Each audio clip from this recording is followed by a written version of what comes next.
গেল ফোন যেই কলটা ছিল ভাইরাল ফোন কল রেকর্ডের মধ্যে সাবেক প্রধানমন্ত্রী শেখ হাসিনা বলছিলেন যে আমি আসলে পদত্যাগ করিনি। এর পরপরই আসলে কি শেখ হাসিনা পদত্যাগ করেছেন নাকি করেননি এই বিষয়টা নিয়ে একটা প্রশ্ন বিভিন্ন মাধ্যমে উঠল। আর যদি পদত্যাগ করে থাকেন তাহলে কেন জাতির সামনে তার পদত্যাগ পত্রটা প্রকাশ করা হলো না?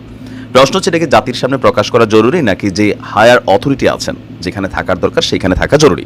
বেসিক্যালি যেখানে থাকার দরকার সেইখানে থাকা জরুরি, কিন্তু যখন শেখ হাসিনা দাবি করলেন তিনি পদত্যাগ করেননি, দেন ওই হায়ার অথরিটির উচিত এই বিষয়টাকে সামনে নিয়ে আসা। কিন্তু এখন পর্যন্ত শেখ হাসিনার পদত্যাগ পত্রটা আমরা দেখতে পাইনি, বাট আজকে সারাদিন যাবৎ সোশ্যাল মিডিয়া প্ল্যাটফর্মে যেই পদত্যাগ পত্রটা ভাইরাল হয়েছে বা ভেসে বেড়াচ্ছে, এটা আসলে কতটুকু অথেন্টিক বা এটা আসলে কারা প্রকাশ করেছে? আপনি যদি আজকে সারা বাংলাদেশের গণমাধ্যমগুলোকে দেখেন বা সরকারি সাইটগুলোকে দেখেন, প্রধানমন্ত্রীর যে কার্যালয় আছে বা বিভিন্ন সাইটগুলো, আমি একটু ঘাটাঘাটি করলাম, আমি আসলে কোথাও ওনার এই পদত্যাগ পত্রটা হায়ার কোনো অফিসিয়াল অথরিটি থেকে প্রকাশ করতে দেখিনি।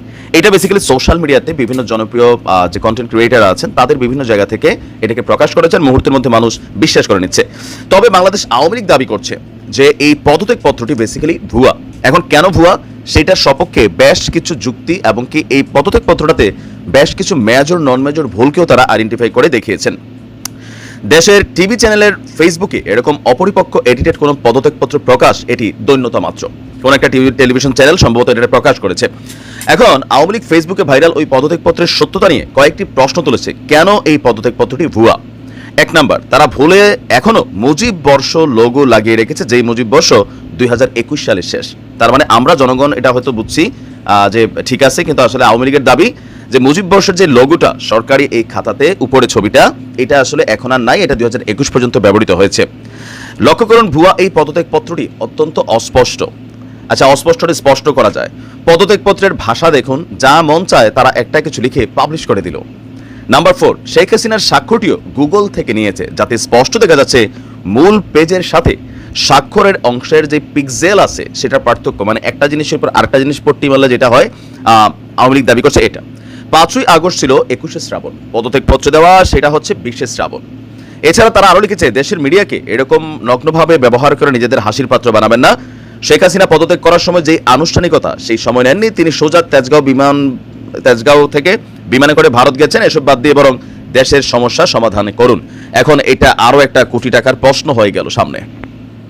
চট করে সীমান্তে ঢোকা, নিজেকে প্রধানমন্ত্রী দাবি করা এবং কি পদত্যাগ করেননি, এই যে ইস্যুগুলোতে এখন যতগুলো ঝামেলা সামনে আসছে, তো আমার মনে হয় এই বিষয়টা টেলিভিশনাল হারারও বিশ্বাস নাই, সব বাটপাড়ি বিভিন্ন সময় করে, ফোকাস ভাইরাল ইস্যুতে ফরাস করে। আর আমরা যারা কন্টেন্ট ক্রিয়েটার, আমাদেরও আসলে এতটা বিশ্বাসের কোনো সুযোগ নেই। তবে আমার মনে হয় এই বিতর্কটা জনমনে একটা আতঙ্ক তৈরি করতেছে। আওয়ামী লীগের নেতাকর্মীরা যেমন উজ্জীবিত হচ্ছেন, অপরদিকে সরকারে থাকা বা বিপরীত দলে থাকা বিভিন্ন নেতাকর্মীরা তারাও এক ধরনের স্ট্রেস নিচ্ছেন। সো আসলে শেখ হাসিনা পদত্যাগ করেছে কিনা সেটা অনেকে বলছেন যেটা জরুরি না, তিনি তো পালাই গেছেন, তিনার তো অলরেডি এটা কনস্টিটিউশন ভেঙে দেওয়া হচ্ছে, সবকিছু এখানে পরিবর্তিত হয়ে গেছে, চাইলে আর এসে ঢুকতে পারবে না, এটা সত্য। তিনি চাইলেও এই মুহূর্তে এসে বাংলাদেশে ঢুকলেও ক্ষমতায় বসার সুযোগ নেই, কারণ সারা পৃথিবী ডক্টর ইউনূসকে ম্যান্ডেট দিয়ে দিচ্ছে। তো তারপরেও এই পদত্যাগপত্রের ইস্যুটার সমাধান হওয়া দরকার। আশা করি যারা সরকার অথরিটি আছেন তারা বিষয়টাকে প্রকাশ করবেন। ভালো থাকুন।